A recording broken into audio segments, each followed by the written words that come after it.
Well, enough people seem to have liked my shop tour video that I thought I'd do one of my rear garden. Bought this house in 2011, and at the time this backyard was nothing more than a lawn with a clothesline. So I spent a few months designing a garden with a plant expert here in Portland. And my goal was a Japanese garden with an industrial interpretation. So let me give you a little tour here. You can see the pergola in the back with the outdoor dining facility. This is the garage, and the footpath entrance is off to the side here through a double gate. This concrete system and the pavers here are capable of supporting a 10,000 pound load for a forklift to come in, since I've got heavy equipment and the like. I can bring equipment and materials through the garage, straight through the garage, that double door, on a forklift, and sling them down into the basement through this bulkhead entrance that I added. It was one of the first things I added to the house when I bought it. It was a way to get big equipment and lots of lumber and supplies in. You can see my cat in the window there. This side of the house is pretty much original. I added the copper roof system over the back door so I didn't have to stand in the rain with my grocery bags. As part of this, I wanted a barbecue system fired by natural gas from the city right outside the back door, so I can barbecue and bring it into the kitchen in the winter, and also be able to serve barbecue for alfresco dining here under the pergola. The pavers here, these are granite, and I looked all over for granite pavers that are brick size here in the US, couldn't find them. Ended up buying some granite and shipping it to China and having it cut into brick size and sent back. There's two colors here. As you can see, there's a stripe system in this design, and it's all at kind of an angle to the back of the house. That was quite an extravagance, but I really wanted granite pavers here, and I wanted granite accents throughout. So here's an example of some boulders that I found in eastern Washington and brought in and had set in the backyard.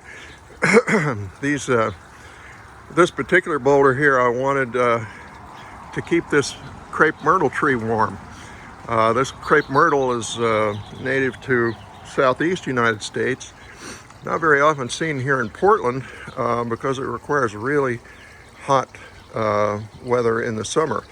So this is a southwest exposure, and with that boulder there and the granite pavers and the concrete and the like, this stays nice and toasty in the summer and does very well. Blooms white in August.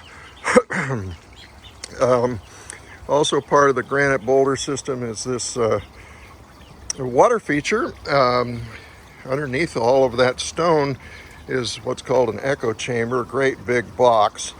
It's galvanized steel, and that holds the water that recirculates, actually amplifies the sound of the dripping water through what, I guess that's why it's called an echo chamber.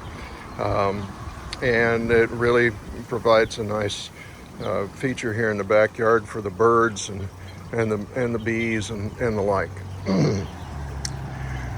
I've got a number of very interesting specimen trees in the backyard. This is a large Japanese maple.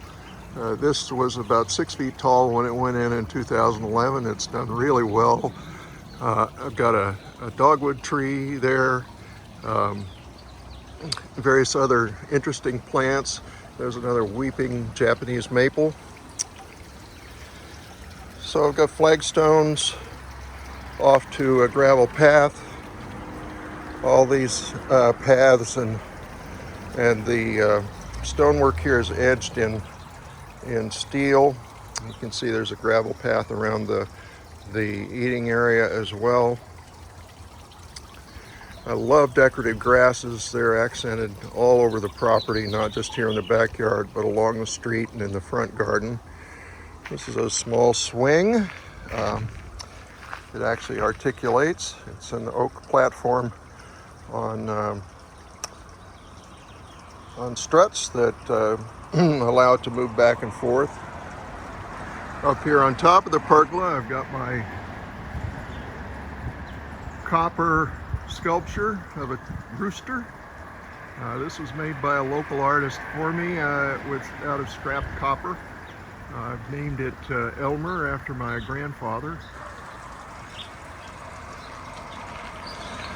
The fence here and the pergola are fabricated from western red cedar that started life as rough timber that I had brought in from Vashon Island and cut up and made into finished material in my shop. And then I set about building the entire fence in my shop, you know, one panel at a time, and then installing it in the uprights that were put in as part of the hardscape work. As you can see here, I've got concrete pads for every post with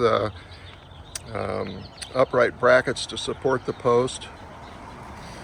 So again, this is western red cedar stained with Sicken stain.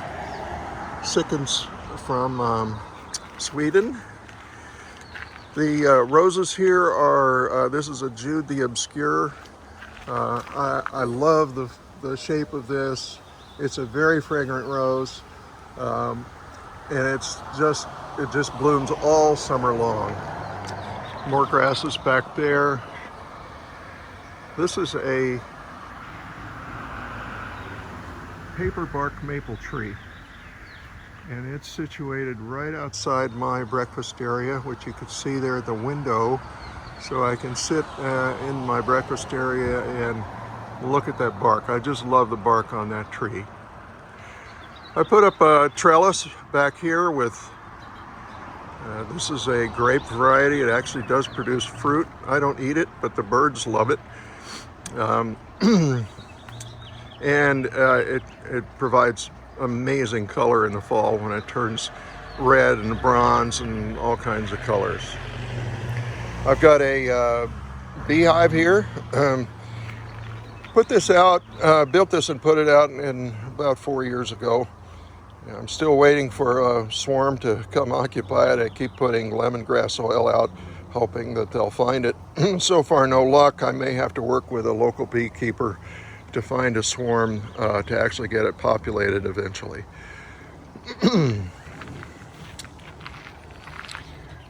So this is my rear garden.